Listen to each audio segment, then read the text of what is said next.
Alright guys, today we're going to do the last issue of Magnus Robot Fighter and Nexus from Dark Horse Comics in collaboration with Valiant, or the other way around, I don't know.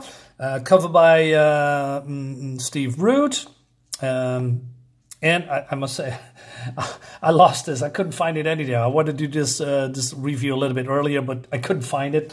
Now I found it. Anyway, without further ado, let's dive in. So Archon Man of Tomorrow, well, it's not the Archon that you probably know from Marvel Comics, but you know, he came from the future and basically he wants to get slaves, I guess. And then, well, he came from the past, I mean, into the future in this timeline where Magnus is living, and then Nexus is also coming from Archon's timeline, you know, pursuing him. And yeah, they're having a fight because he came here as some kind of a savior, and he said he came from the future. He had a cure for sick people, and then he uses the sick people to power up his ship or slaves, something like that. I'm not sure. Anyway, so I mean, this looks great. I love old school retro science fiction. I always have that. It speaks to the imagination, you know, when we see stuff like this with robots, buildings, even weapons that I'm going to show you a little bit later here. Anyway, so Nexus comes in,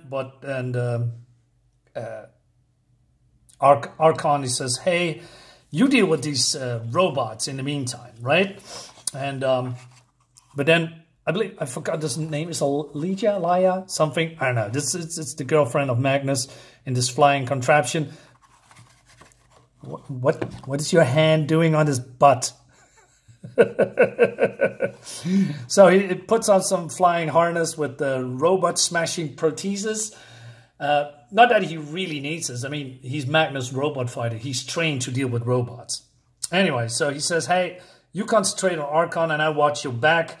But then he says, who got the Senate? And Magnus says, Senate, what's going on? So he's going to the Senate, and because robots are attacking the Senate, and even civilians helping, because this is in the museum, I believe, or and they are grabbing some ancient weaponry, and this robot says, surrender and live, resist and die.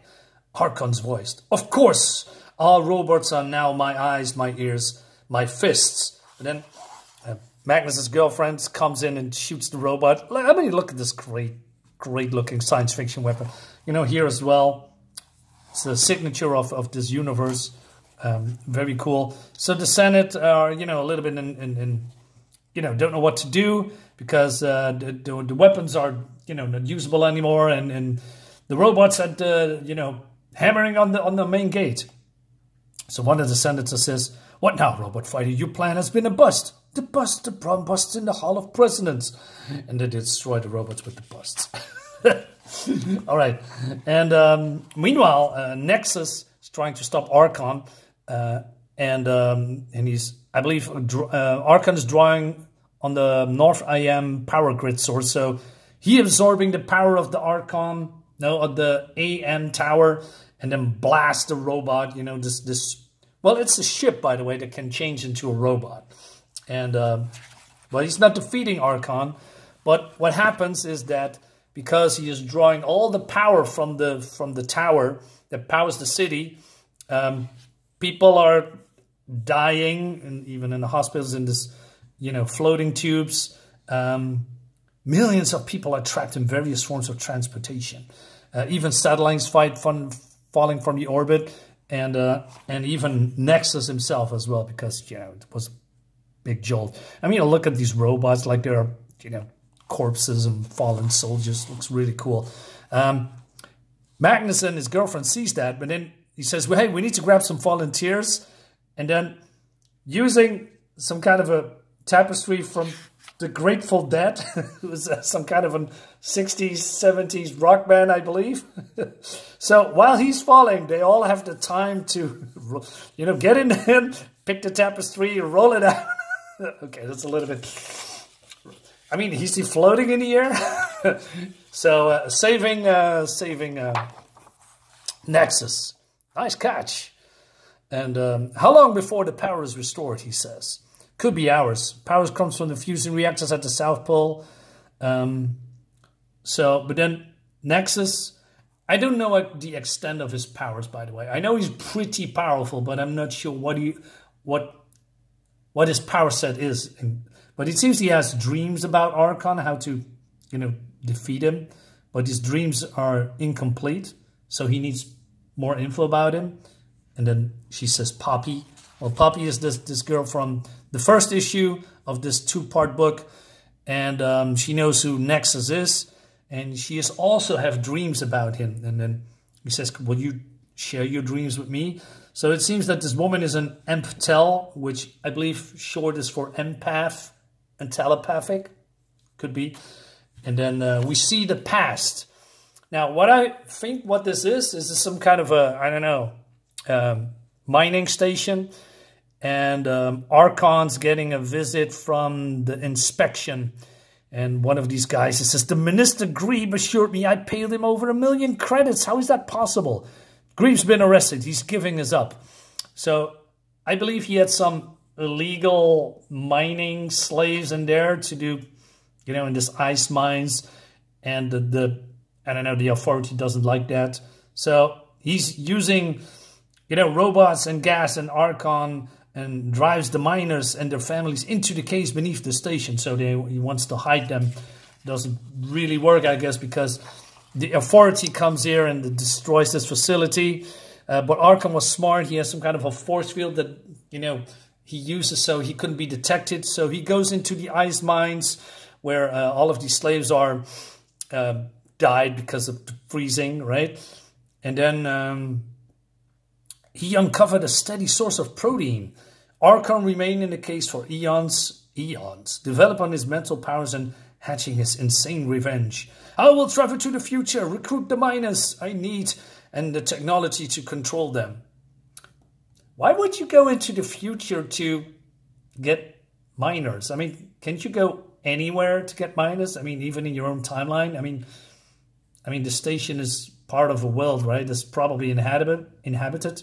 You could go even further into the past, I don't know, to the 15th century or something, get slaves. Why would you go to the future? Anyway, he says, I shall return with my slaves and rule the web. The web's probably the network. I don't know. So he builds with his own hands some kind of a ship with the resources that he had that can go back in time. And then he learns that Nexus seeking Archon, and then he's, went to the past. So you're saying he came from the past? Yeah, through a series of black holes. And but how is we never heard of this method of time travel? My friends, I surmise this is one of an infinite numbers of possible futures, alternate realities, if you will. Until Archon's arrival, time travel has no place in your reality. Anyway, so he says, well, there must be some kind of a connection. I'm not sure that connection is really come to fruition here in this book. So, but Archon is powering up again. And how? Because of the missing Goths. The Goths are basically the sick people that he cured. Basically homeless people, poor people that lives in some kind of a different part of the city. The poor side of the city. Anyway, so he says, in the past he have made fear me. Here my powers are less than his. So he's basically admitting that he's now weaker and he cannot defeat Archon. But he says, if I can invade his ship, lay hands on him. So we see this cool looking shot that Archon has dominated the city, is burning, right? And then Archon. Now this is what I don't get. He says, wait, in the morning he will be weaker. So what do you mean? You just, I don't know, took a nap and then wake up now in the morning and then he's weaker? How is he weaker? Maybe because he's using all his power of these ghosts? Not sure. It's not really well explained. So he says, art looks fantastic, by the way. Face me, murderer. Gladly, when I return with your head, every killer in the web will join me. I shall have my vengeance. Destroy me if you can. So he tries to grab him and he's boasting like, ha ha ha, now I have you. But then, can he teleport? He's now behind him. Beware the gift's horse. So it could be that this is a illusion, maybe, and then somehow he came into, you know, the ship. How he got in, don't know. But then Archon attacks. Nexus grabs him, breaks his neck, and yeah, wins. And I don't know, probably sending him back to the past, I guess, because his head is gone. Reference to breaking his neck, I think. Or just powering down. No, he's powering down. Anyway, it's still in the ship. So, and then he says, I wonder if he'd been in what he said, if he had truly come to cure our illness, could we have been better off? He cured no one. He used his power to convince people that they were cured. He gave them drugs to mask their pain while planting a hypnotic command to report to his slave ship. So we have this cool shot here, cool art. You know, this is what I mean with science fiction, right? You see stuff that you've never seen before. Or, you know, speaks to the imagination, like this platform here and this bubbles with all these people are, you know, drugged or dead. Anyway, so they are free now, and Magnus says, anyway, so they're having some kind of a farewell reception, and one of the senators asks Horatio, that is Nexus, said, hey, can you bring the ghosts back because they are not happy here? But then Nexus says, they be unhappier in my time, Senator. You cannot escape the human conditioning by sending your problems into the past. Now, please excuse me. So, and then they're having some kind of a, I don't know, farewell, right? And he says, we'll find you in your past, Horatio. And when we do, you have found a nexus between my world and yours. So he's going back, I don't know, into a black hole in his time. Like I said, I don't know his powers. A great man, says Magnus. We can rely on strangers from the past to save us. But how often does some like Archon come along? Too often. It's part of the human condition. And that's the end of the book. I like it. I like it. You know, it's not all too complex storytelling. You know, it's only 2 issues, so you have some, you know, you cannot go very deep in storylines. But what it represents and what it tells, I like it. Although there's some questions, you know, how Archon became, I don't know, immortal, you know, going into the future, right? Getting slaves. Why not into the past? And, you know, this, I mean, like I said, is this a hologram, or is Nexus teleporting? And it's a little bit unclear. So it's not a perfect book, but overall a very enjoyable book. And the art looks great. And I'm a sucker for, you know, retro 70s kind of style art. And Nexus and Magnus are great characters. So I cannot say all too much bad things about it. It's not perfect. Guys, let me know in the comments what you think about it, and see you on the next one. Bye-bye.